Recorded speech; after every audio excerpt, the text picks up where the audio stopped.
I sit by my window and watch the morning rush outside.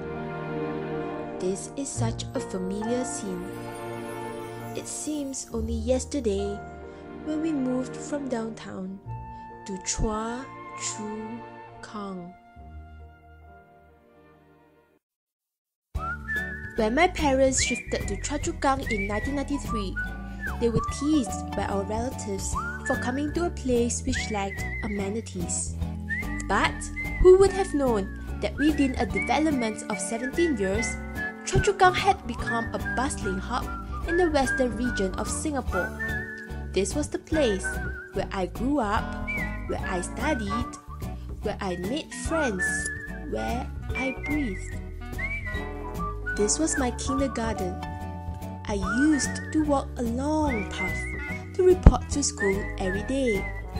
My loving teacher, Madam Hashima, would stand at the classroom door and greet all of us.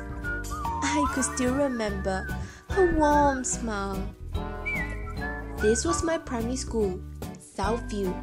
It did not look as furnished like this before. It used to have a muted building color with an expansive view. There was a rundown echo garden, which nevertheless brought much entertainment to my school days. The canteen used to have colorful Disney characters splashed across its walls. And I will never forget the aroma of my duck rice, which cost merely 50 cents back then.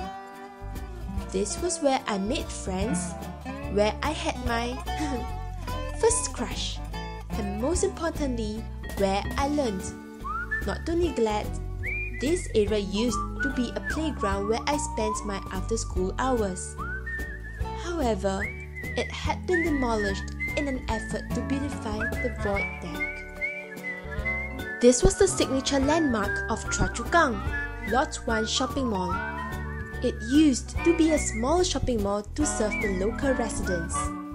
However, I had fond memories of going to the community library.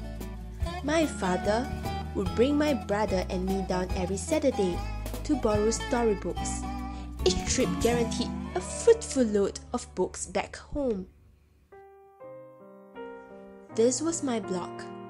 I had known my neighbors for years as we were childhood playmates. They would always come knocking at my house door and invited us to play. The common corridor outside my flat was literally our playground. Sadly, they had shifted away a few years back, and we lost contact ever since. My mother's voice jerked me back to reality.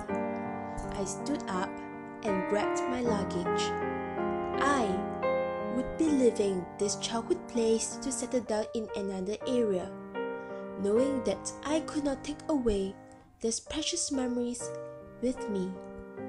I took one last look at my neighborhood. Goodbye, Choa Chu Kang.